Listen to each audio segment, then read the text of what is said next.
نحمده ونصلي على رسوله الكريم اما بعد فاعوذ باللہ من الشیطان الرجیم بسم اللہ الرحمن الرحیم۔ سورۃ السبا کی آیت نمبر 46 سے آج کے سبق کا آغاز کریں گے۔ رب اشرح لی صدری ویسر لی امری واحلل عقدۃ من لسانی یفقہوا قولی رب زدنی علما رب زدنی علما رب زدنی علما۔ اللہم فقہنا فی الدین اللہم فقہنا فی الدین اللہم فقہنا فی الدین اللہم فقہنا فی الدین۔ اعوذ باللہ السمیع العلیم من الشیطان الرجیم من ہمزہ ونفخہ ونفثہ۔ قل انما اعیذکم بواحد، آپ کہہ دیجئے بے شک صرف میں نصیحت کرتا ہوں تمہیں ایک ہی بات کی، ان تقوموا للہ مثنی وفرادا، یہ کہ تم سب کھڑے ہو جاؤ اللہ کے لیے دو دو اور ایک ایک کر کے، ثم تتفکروا، پھر تم سب غور کرو، ما بصاحبکم من جنہ، نہیں تمہارے اس ساتھی کو کوئی جنون، ان ہوا الا نذیر لکم، نہیں ہے وہ مگر ایک ڈرانے والا تمہارے لیے، بین یدی عذاب شدید، دو ہاتھوں کے درمیان پہلے ایک سخت عذاب سے۔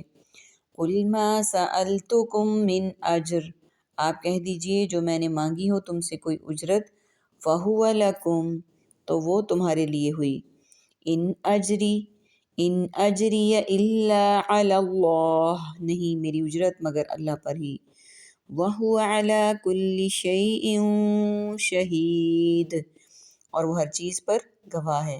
قل ان ربی یقذف بالحق، آپ کہہ دیجئے بے شک میرا رب وہ ڈراتا ہے حق کو، علام الغیوب، خوب جاننے والا پوشیدہ باتوں کا۔ یہ کہ تم کھڑے ہو جاؤ اللہ کے لیے دو دو اور ایک ایک کر کے، پھر تم غور کرو، نہیں ہے تمہارے اس ساتھی کو کوئی جنون، نہیں ہے وہ مگر تمہارے لیے ایک ڈرانے والا ایک سخت عذاب سے پہلے۔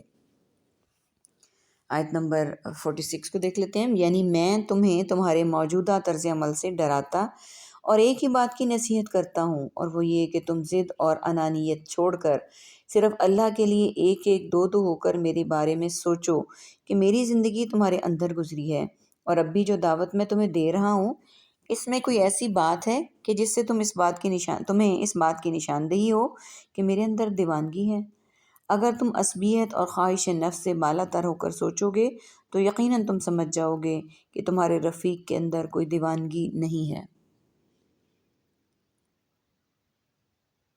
یعنی وہ تو صرف تمہاری ہدایت کے لیے آیا ہے تاکہ تمہیں اس عذاب شدید سے بچا لے، تم اس عذاب شدید سے بچ جاؤ، اور جو ہدایت کا راستہ نہ اپنانے کی وجہ سے تمہیں بھگتنا پڑے گا۔ حدیث میں آتا ہے نبی صلی اللہ علیہ وآلہ وسلم ایک دن صفا پہاڑی پر چڑھ گئے اور فرمایا، یا صباح، یہ الفاظ خطرے کی گھنٹی سمجھے جاتے تھے، جسے سن کر قریش جمع ہو گئے۔ آپ صلی اللہ علیہ وآلہ وسلم نے فرمایا، بتلاؤ اگر میں تمہیں خبر دوں کہ دشمن صبح اور شام کو تم پر حملہ آور ہونے والا ہے تو کیا تم میری تصدیق کرو گے؟ انہوں نے کہا کیوں نہیں؟ آپ صلی اللہ علیہ وآلہ وسلم نے فرمایا، تو پھر سن لو کہ میں تمہیں سخت عذاب آنے سے پہلے ڈراتا ہوں۔ یہ سن کر ابو لہب نے کہا، نبأ لک آلہذا جمعتنا، تیرے لیے ہلاکت ہو، کیا تو نے ہم نے اس لیے جمع کیا تھا جس پر اللہ تعالیٰ نے سورہ تبت یدا ابی لہب اتاری۔ صحیح بخاری کی حدیث 4801 آپ کے سامنے بیان کی گئی۔ کہہ دیجئے جو میں نے مانگی ہو تم سے کوئی اجرت تو وہ تمہارے لیے ہے، یعنی وہ تمہاری ہوئی، نہیں ہے میری اجرت مگر اللہ پر، اور وہ ہر چیز پر گواہ ہے۔ یعنی اس میں اپنی بے غرضی اور دنیا کے مال و متاع سے بے رغبتی کا مزید اظہار فرما دیا تاکہ ان کے دلوں میں اگر یہ شک و شبہ پیدا ہو کہ اس دعوے نبوت سے اس کا مقصد کہیں دنیا کمانا تو نہیں، تو وہ دور ہو جائے۔ آپ کہہ دیجئے بے شک میرا رب ہی دل میں ڈالتا ہے حق کو اور وہ پوشیدہ باتوں کو خوب جانتا ہے۔ قل جاء الحق وما يبدئ الباطل، آپ کہہ دیجئے آ گیا حق اور نہ وہ پہلی مرتبہ پیدا کر سکتا ہے باطل، وما يعید اور نہ وہ دوبارہ پیدا کرے گا۔ قل ان ضللت فانما ادل على نفسی، آپ کہہ دیجئے اگر میں گمراہ ہوا تو بے شک صرف میں ہی گمراہ ہوں گا اپنی جان پر۔ وَإِنِ اهْتَدَيْتُ فَبِمَا، اور اگر میں نے ہدایت پائی تو اسی وجہ سے ہے جو یوحی الی ربی، وہ جو وحی کرتا ہے میری طرف میرا رب، انہو بے شک وہ سمیع قریب خوب سننے والا بہت قریب ہے۔ وَلَوْ تَرَىٰ إِذْ فَزِعُوا فَلَا فَوْتَ، اور کاش آپ دیکھتے جب وہ گھبرائے ہوئے ہوں گے تو کوئی نہیں بچ نکلنے کی صورت ہوگی۔ وَلَا أُخِذُوا مِن مَّكَانٍ قَرِيبٍ، اور وہ سب پکڑ لیے جائیں گے جگہ سے قریب۔ آپ کہہ دیجئے کہ حق آ گیا اور باطل، اور معبود باطل نہ پہلی مرتبہ کچھ پیدا کر سکتا ہے اور نہ وہ دوبارہ پیدا کرے گا۔ یکذفو کے معنی تیر اندازی اور خشت باری کے بھی ہیں اور کلام کرنے کے بھی ہیں، یا اس کے دوسرے معنی ہی ہیں، یعنی وہ حق کے ساتھ گفتگو فرماتا، اپنے رسولوں پر وحی نازل فرماتا اور انہی کے ذریعے سے لوگوں کے لیے حق واضح فرماتا ہے، جس طرح دوسرے مقام پر فرمایا یلقی الروح من امری علی من یشاء من عبادہ، اپنے بندوں میں سے جس کو چاہتا ہے فرشتے کے ذریعے سے وحی سے نوازتا ہے۔ سورہ مومن کی آیت نمبر 40۔ نیکسٹ آیت کو دیکھ لیتے ہیں، آیت نمبر 50۔ کہہ دیجئے اگر میں گمراہ ہوں تو بے شک میں گمراہ ہوں، اگر میں گمراہ ہوا تو بے شک میں گمراہ ہوں گا اپنی جان پر، یعنی گمراہی کا وبال مجھے پر ہوگا، اور اگر میں نے ہدایت پائی تو اسی وجہ سے ہے جو میرا رب میری طرف وحی کرتا ہے، بلا شبہ وہ خوب سننے والا اور بہت قریب ہے۔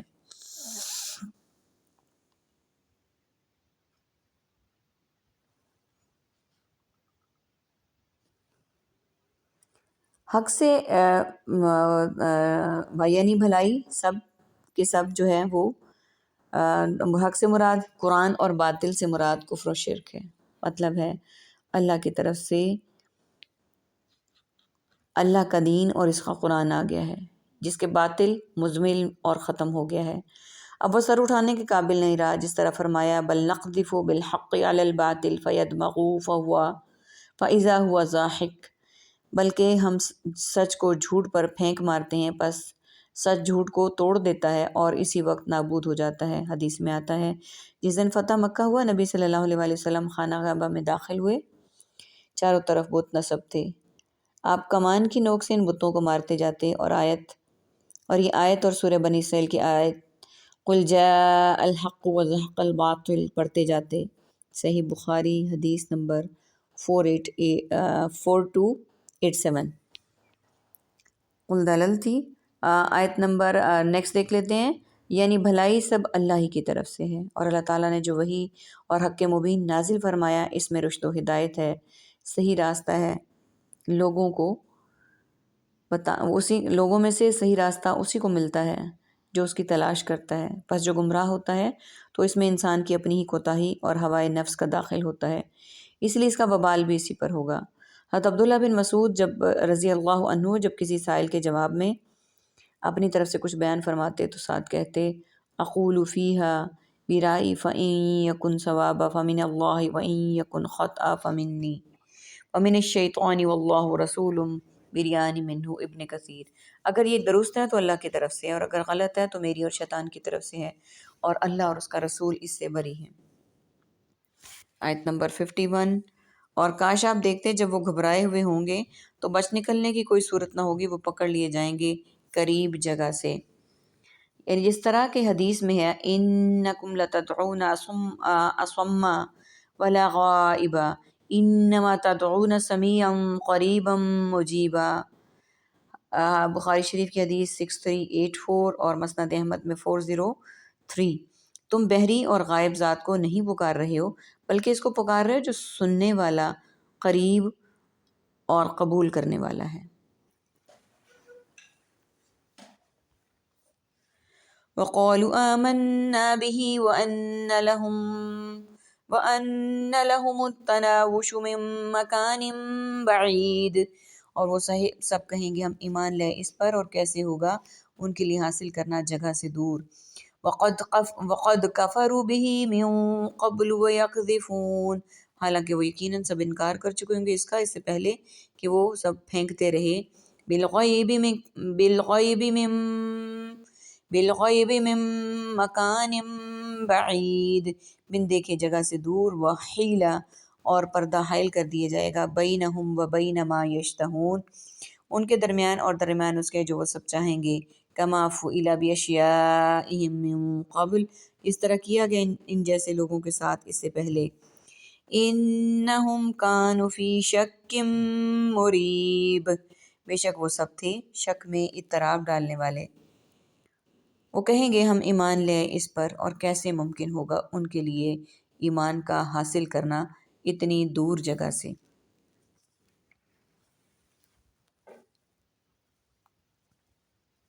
یعنی وہ جو ہے ان کو اتنی دور جگہ سے ایمان لانا ان کے لیے ممکن کیسے ہوگا۔ فلا فوتا، کہیں بھاگ نہیں سکیں گے کیونکہ وہ اللہ کی گرفت میں ہوں گے۔ یہ میدان محشر کا بیان ہے۔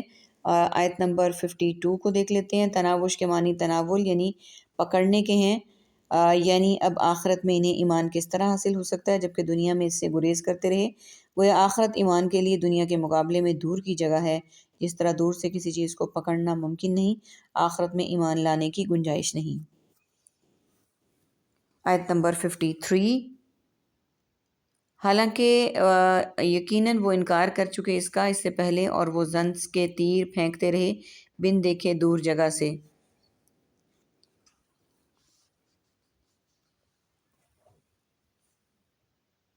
یعنی اپنے گمان سے کہتے رہے کہ قیامت اور حساب کتاب نہیں، یا قرآن کے بارے میں کہتے رہے کہ یہ جادو، گھڑا ہوا جھوٹ اور پہلو کی کہانیاں ہیں، یا محمد صلی اللہ علیہ وآلہ وسلم کے بارے میں کہتے رہے کہ یہ جادوگر ہے، کاہن ہے، شاعر ہے یا مجنون ہے، جبکہ کسی بات کی کوئی بھی دلیل ان کے پاس نہیں تھی۔ اور پردہ حائل کر دیا جائے گا ان کے درمیان اور اس کے درمیان جو وہ چاہیں گے، جس طرح کیا گیا ان جیسے لوگوں کے ساتھ اس سے پہلے، بے شک وہ تھے اضطراب ڈالنے والے شک میں۔ آیت نمبر 54 کو دیکھ لیتے ہیں۔ ان کی چاہتوں اور ان کے درمیان پردہ حائل کر دیا گیا، جیسے کہ اس سے پہلے بھی ان جیسوں کے ساتھ کیا گیا، وہ بھی اس لیے کر دیا گیا کہ ان کے پچھلے، اور اس لیے پردہ حائل اس لیے کر دیا گیا، یعنی آخرت میں وہ کیا چاہیں گے، یعنی آخرت میں وہ چاہیں گے کہ ان کا ایمان قبول کر لیا جائے، عذاب سے ان کی نجات ہو جائے، لیکن ان کے درمیان اور ان کی اس خواہش کے درمیان پردہ حائل کر دیا گیا، یعنی اس خواہش کو رد کر دیا گیا، یعنی پچھلی امتوں کا ایمان بھی اس وقت قبول نہیں کیا گیا جب وہ عذاب کے معائنے کے بعد ایمان لے آئیں گے۔ اس لیے اب معانہ عذاب کے بعد، یعنی عذاب کی آگاہی کے بعد ان کا ایمان بھی کس طرح قبول ہو سکتا ہے۔ حضرت قتادہ فرماتے ہیں، ریب و شک سے بچو، جو شک کی حالت میں فوت ہوگا اسی حالت میں اٹھے گا، جو یقین پر مرے گا قیامت والے دن یقین پر ہی اٹھے گا۔ تفسیر ابن کثیر۔ الحمدللہ سورہ سبا ہماری آج مکمل ہو گئی۔ اللہ تعالیٰ سے دعا ہے کہ اللہ تعالیٰ اسی طرح ہمیں پورا قرآن پاک تکمیل کرنے کی توفیق عطا فرمائے، آمین ثم آمین۔ اور یہ جو آخری آیت میں تھا کہ وہ قیامت کے دن بھی ایسے ہی اٹھیں گے، اللہ تعالیٰ سے دعا ہے کہ قیامت کے دن ہم ایسے اٹھیں کہ ہمارے چہرے روشن ہوں، اور ہمارا اٹھنا اللہ تعالیٰ کے لیے بھی ہم سب کے لیے باعث صد و افتخار ہو۔ آپ صلی اللہ علیہ وآلہ وسلم ہمارے اٹھنے پہ فخر کریں، اور ہم آپ صلی اللہ علیہ وآلہ وسلم کے نام کو زندہ و جاوید کرنے والے ہوں، آمین یا رب العالمین۔ وآخر دعوانا ان الحمد للہ رب العالمین۔ سبحانک اللہم و بحمدک، نشہد ان لا الہ الا انت، نستغفرک و نتوب الیک۔ السلام علیکم ورحمۃ اللہ وبرکاتہ۔